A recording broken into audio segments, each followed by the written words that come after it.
To the point channel देखने वाले सारे ਸਰੋਤਿਆਂ ਦਾ स्वागत है। और ਅੱਜ इस प्रोग्राम ਦੇ ਵਿੱਚ ਅਸੀਂ ਇੱਕ ऐसी शख्सियत ਦੇ ਨਾਲ ਗੱਲ ਕਰਨ ਜਾ ਰਹੇ ਹਾਂ जो लेखक ने और प्राध्यापक भी ने। मेरी मुराद डॉक्टर प्रद्युमन भल्ला जी जो कैथल तो साडे नाल जुड़े ने। अज सब तो पहले असी उन्हां दा स्वागत करते हैं अपने इस चैनल ते। डॉक्टर प्रद्युमन भल्ला जी साडे इस चैनल ते तुहाडा स्वागत है साडी पूरी टीम वालों। बहुत बहुत धन्यवाद जी। मैं अक्सर गल करदी हुंदी हां कि सिक्ख्या एक इहो जिहा साधन है जो धरती उपर जिन्ने भी जीव रहिंदे ने पानी च, धरती ते और आकाश दे विच, उन्हां सब तो साडी एक वक्खरी पहचान दिंदे ने। और सिक्ख्या वो साधन भी है जो सानू असल मायने दे विच इंसान बनाउंदा है।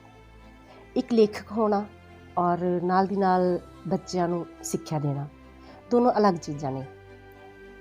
हुण तक दे सफ़र विच इत्थों तक पहुँचण ते कोई इन्ना सौखा तो नहीं होना, बहुत अखियाइयां भी होणगियां।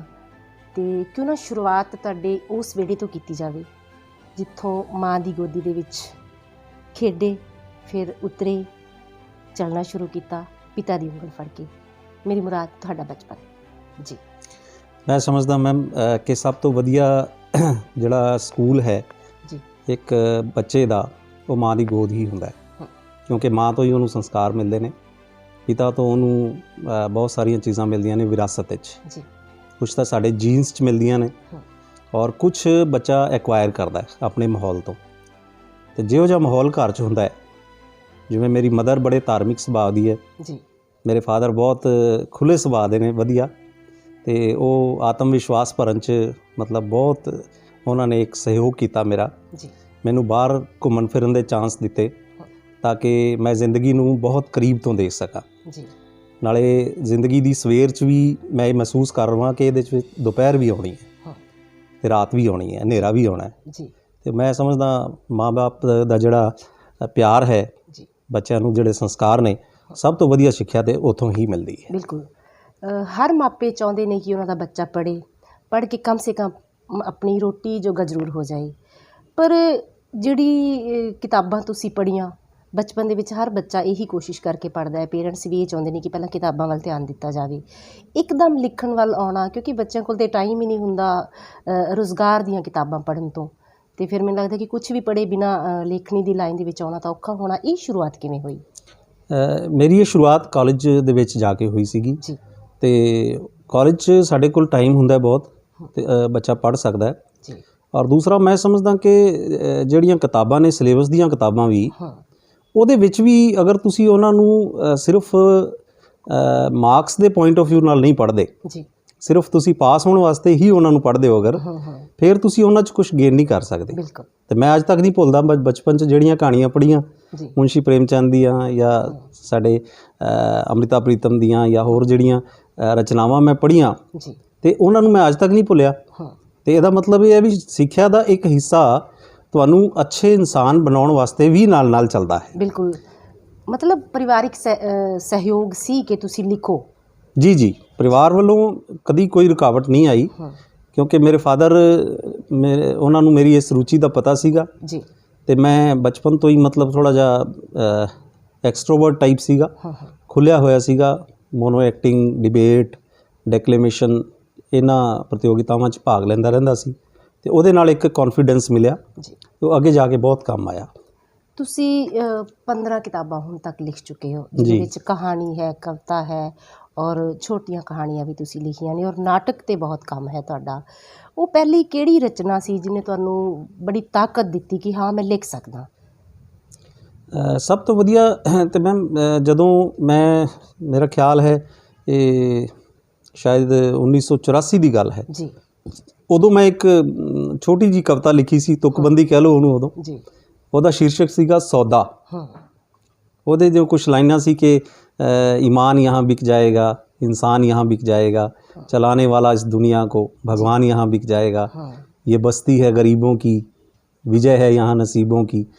मतलब इस तरह के भाव सीगे कुछ। मैं तो समझदा वो तुकबंदी सी, पर वो कविता जदों एक अखबार 'ਚ छपी तो उस कविता नूं लैके जदों मैं घर आया कटिंग ਤੇ ਮੈਂ ਸਮਝਦਾ that was the most important moment of my life. ਜੀ ਮੇਰੀ ਜ਼ਿੰਦਗੀ ਦਾ ਬਹੁਤ ਵਧੀਆ ਇੱਕ ਪਲ ਸੀ ਜੀ ਕਿ ਮੈਨੂੰ ਫਾਦਰ ਨੇ ਥਪਕੀ ਦਿੱਤੀ, ਮੇਰੀ ਦਾਦੀ ਨੇ ਮੈਨੂੰ ਪਿਆਰ ਕੀਤਾ ਹਾਂ ਤੇ ਮੇਰੀ ਮਾਂ ਨੇ ਕਿਹਾ ਵੀ ਬਹੁਤ ਵਧੀਆ ਕੰਮ ਕੀਤਾ। ਜੀ ਬਿਲਕੁਲ। ਇੱਕ ਰਾਈਟਰ ਨੂੰ ਬਹੁਤ ਖੁਸ਼ੀ ਹੁੰਦੀ ਹੈ ਕਿ ਉਹਦੀ ਲਿਖੀ ਹੋਈ ਰਚਨਾ ਕਿਸੇ ਅਖਬਾਰ ਜਾਂ ਕਿਸੇ ਮੈਗਜ਼ੀਨ 'ਚ ਛਪੀ ਹੈ। ਔਰ ਅਕਸਰ ਦੇਖਿਆ ਜਾਂਦਾ ਹੈ ਕਿ ਇੱਕ ਲੇਖਕ ਹੈ ਜੋ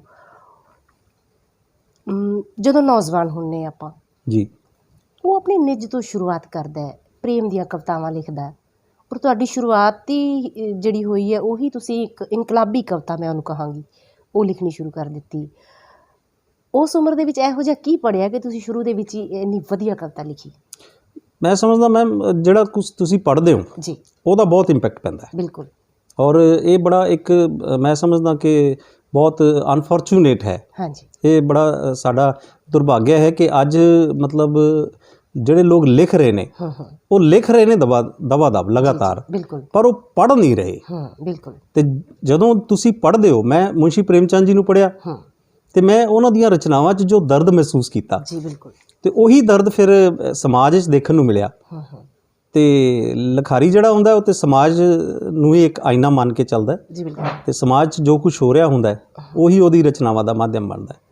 ਮੈਂ ਤੁਹਾਡੀਆਂ ਕਿਤਾਬਾਂ ਪੜ੍ਹੀਆਂ ਨੇ ਜਿਹਦੇ ਵਿੱਚ ਤੁਸੀਂ ਸਮਾਜਿਕ ਕੁਰੀਤੀਆਂ ਨੂੰ ਵੀ ਚੱਕਿਆ। ਜੀ ਜੀ ਹਰ ਪੱਖ ਨੂੰ ਤੁਸੀਂ ਗੱਲ ਕੀਤੀ ਹੈ। ਤੁਸੀਂ ਔਰਤ ਦੀ ਗੱਲ ਬਹੁਤ ਜ਼ਿਆਦਾ ਕੀਤੀ ਹੈ ਔਰ ਅਕਸਰ ਔਰਤ ਹੋਣ ਦੇ ਨਾਤੇ ਸ਼ਾਇਦ ਮੇਰੀ ਇਹ ਸ਼ਿਕਾਇਤ ਵੀ ਹੋ ਸਕਦੀ ਹੈ ਜਾਂ ਸਾਰੀਆਂ ਔਰਤਾਂ ਵੱਲੋਂ ਇੱਕ ਸਵਾਲ ਵੀ ਹੋ ਸਕਦਾ ਇੱਕ ਰਾਈਟਰ ਨੂੰ ਜੀ ਕਿ ਬਹੁਤ ਕੁਛ ਲਿਖਿਆ ਜਾਂਦਾ ਹੈ, ਧੀਆਂ ਭੈਣਾਂ 'ਤੇ ਬਹੁਤ ਕੁਛ ਲਿਖਿਆ ਜਾਂਦਾ ਹੈ, ਔਰਤ 'ਤੇ ਬਹੁਤ ਕੁਛ ਲਿਖਿਆ ਜਾਂਦਾ ਹੈ, ਪਰ ਕਿਤੇ ਨਾ ਕਿਤੇ ਸ਼ਾਇਦ ਮੈਂ ਇਹ ਮਹਿਸੂਸ ਕਰਨੀ ਹੈ ਕਿ ਔਰਤ ਨੂੰ ਸਮਝਿਆ ਨਹੀਂ ਗਿਆ।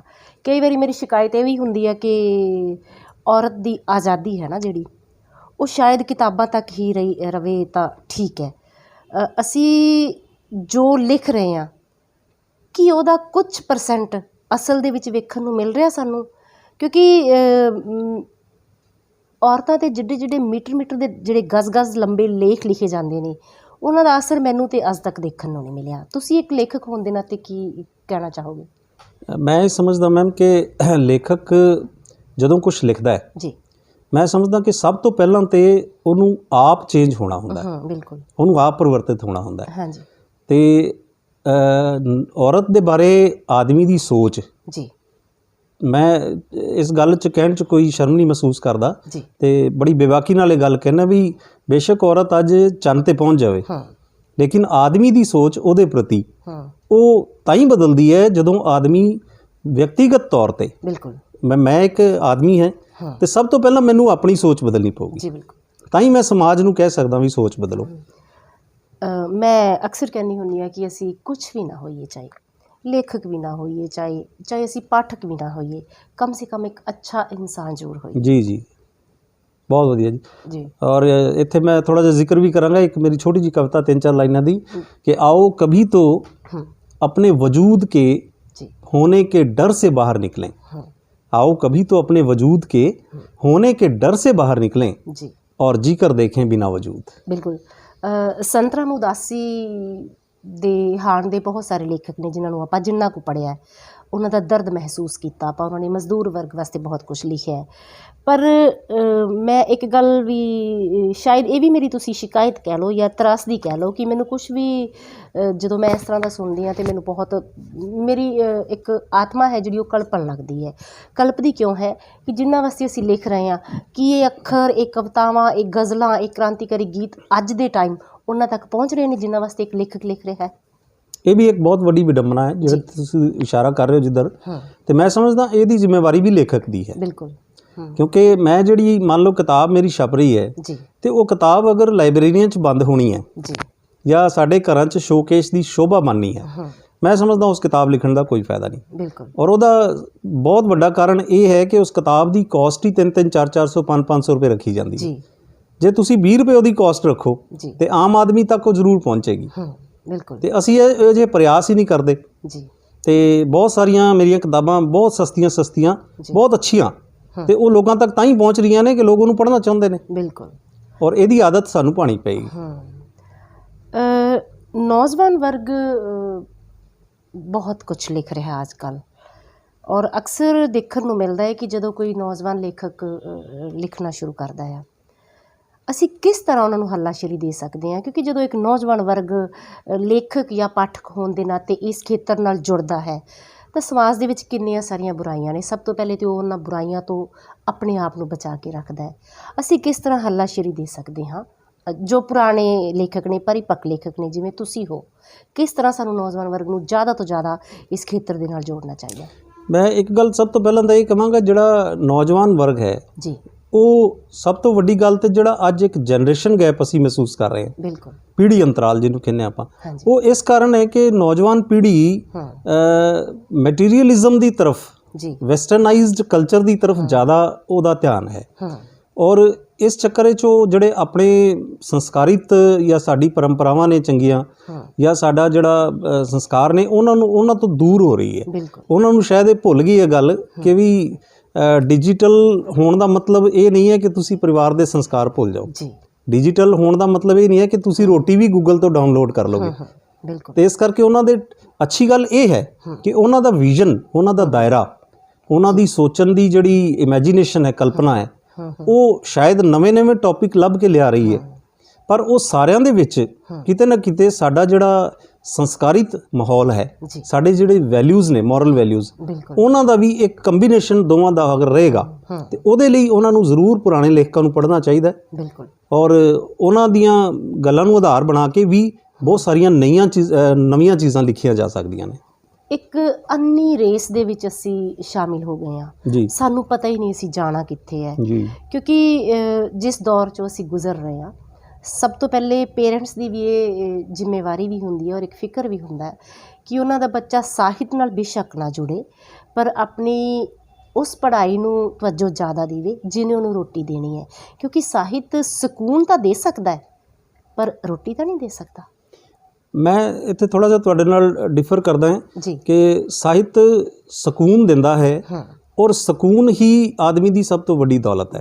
ਤੁਸੀਂ ਬੈਂਕ ਬੈਲੈਂਸ ਜੋੜ ਲਵੋ, ਕੋਠੀਆਂ ਕਾਰਾਂ ਬਣਾ ਲਵੋ, ਅਲਟੀਮੇਟਲੀ ਇਹਨਾਂ ਚੀਜ਼ਾਂ ਨੇ ਤੁਹਾਨੂੰ ਕੁਝ ਨਹੀਂ ਦੇਣਾ ਅੰਟਿਲ ਔਰ ਅਨਲੈਸ ਤੁਹਾਡੇ ਕੋਲ ਇੱਕ ਸਹਿਜਤਾ, ਸਕੂਨ ਨਹੀਂ ਹੈਗਾ।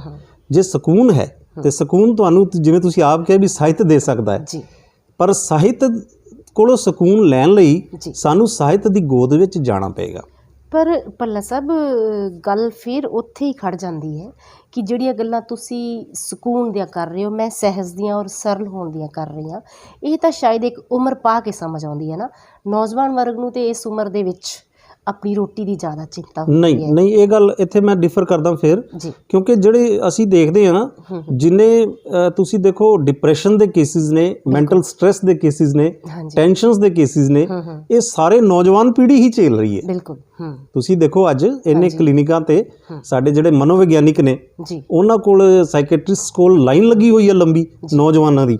ਸ਼ਾਇਦ ਇਹਦਾ ਕਾਰਨ ਵੀ ਇਹ ਹੋ ਸਕਦਾ ਹੈ ਕਿ ਪੇਰੈਂਟਸ ਨੇ ਉਹਨਾਂ ਨੂੰ ਸਾਹਿਤ ਦੇ ਨਾਲੋਂ ਆਪਣੇ ਅੱਗੇ ਵਧਣ ਦੇ ਹੋਰ ਜਿਹੜੇ ਤਰੀਕੇ ਨੇ, ਹਾਈ ਲੈਵਲ ਦੀ ਐਜੂਕੇਸ਼ਨ, ਉਹਨਾਂ ਨੂੰ ਆਪਣੀ ਮਰਜ਼ੀ ਨਾਲ ਅਸੀਂ ਪੜ੍ਹਨ ਨਹੀਂ ਦੇਣਾ, ਕੋਰਸ ਨਹੀਂ ਚੂਜ਼ ਕਰਨ ਦੇਣੇ। ਜੀ, ਸ਼ਾਇਦ ਅਸੀਂ ਵੀ ਕਿਤੇ ਨਾ ਕਿਤੇ ਹਿੱਸੇਦਾਰ ਹਾਂ ਇਸ ਚੀਜ਼ ਦੇ। ਨਹੀਂ, ਇਹ ਵੀ ਕਾਰਨ ਹੈ, ਪਰ ਮੈਂ ਸਮਝਦਾ ਕਿ ਪੇਰੈਂਟਸ ਦਾ ਰੋਲ ਬੜਾ ਇੰਪੋਰਟੈਂਟ ਵੀ ਹੁੰਦਾ ਹੈ ਕਿ ਇੱਕ ਬੱਚਾ ਇੱਕ ਲਾਈਨ ਵੱਲ ਜਾਣਾ ਚਾਹੁੰਦਾ ਹੈ, ਪਰ ਪੇਰੈਂਟਸ ਜਾਣਦੇ ਨੇ ਵੀ ਇਸ ਲਾਈਨ 'ਚ ਕੀ ਹੈ। ਬਿਲਕੁਲ।